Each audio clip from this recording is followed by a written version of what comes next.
confiance. On souhaite bien les avoir entre la municipalité et tous les responsables, quel que soit le corps d'appartenance des syndiqués.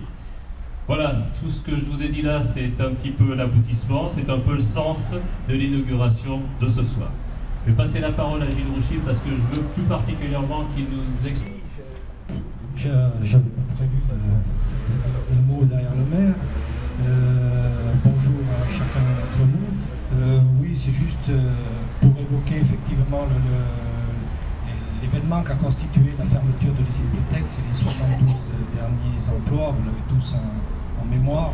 Et je pense que je pense que ça a été un des aspects de collaboration entre la collaboration qui peut exister entre l'organisation syndicale, la CGT, et puis la municipalité. Bon, j'ai souvenir d'avoir accueilli le premier jour en mairie, mais également en présence de Pascal Payen, président de la communauté de communes et conseiller général,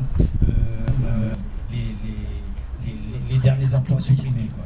Et puis ensuite, ça a été la motion qui avait été adoptée en conseil municipal, une motion également reprise, je crois, à la communauté de communes. Ça a été également, je le signale, l'accompagnement sur Paris, j'en ai encore le souvenir, avec Hugues Schiavo, qui était vice-président de la communauté de communes. Nous étions tous les deux montés en train à Paris pour soutenir lors d'un comité d'entreprise, et à l'époque où encore une possibilité de s'opposer à la fermeture des 72 licenciements existait encore. Et on s'était dépassé ensemble. Voilà. Ensuite, il y a eu le plan de revitalisation, qui a été aussi... bon, on a eu le dernier comité de pilotage qui l'a salué. Je crois que tous les partenaires ont reconnu que ça, puisque les objectifs de réemploi ou de formation ont été... Effectivement, est-ce que les communes mettent à disposition des lieux comme celui-ci pour effectivement aider les salariés qui sont en difficulté.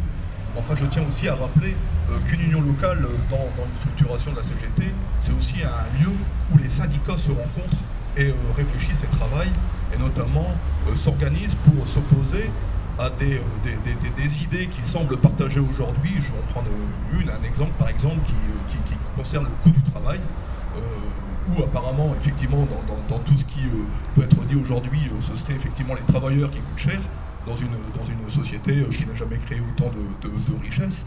Donc l'union locale nous permet aussi d'échanger sur ces questions-là, et qu'effectivement, ça nous permet aussi de construire les revendications communes que nous avons suivant les différents secteurs professionnels.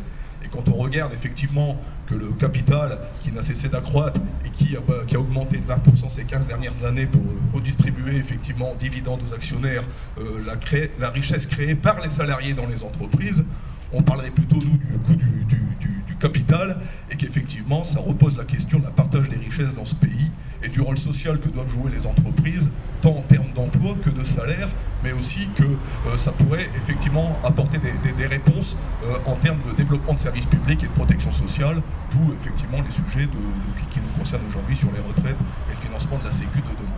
Donc, bien évidemment, ça peut effectivement pas faire plaisir à tout le monde, mais la réflexion effectivement des salariés sur de tels sujets mérite effectivement d'avoir des lieux communs aussi pour pouvoir échanger, pour s'opposer à cette matraquage médiatique qui nous est imposé là aujourd'hui.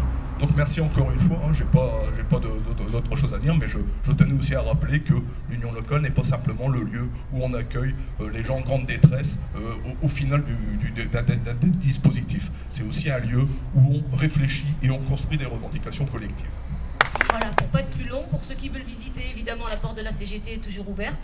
Donc, pour ceux qui ne sont pas montés, je vous demande de monter visiter ces nouveaux locaux très agréables, puisque avec Maurice, l'autre jour, c'était plus de 19h30, on était encore là, on se disait, maintenant qu'on est bien, on n'a plus envie de partir, alors peut-être qu'un jour on mettra des couchages, je ne sais pas.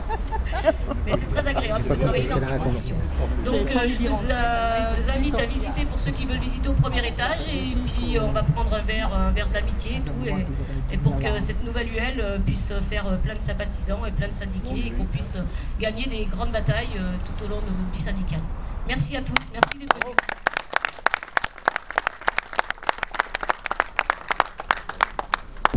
Alors Nathalie, tu as une voix. Oui, bien. Alors, t'habites où maintenant? Toujours la Gaulle, non? À Chanaz?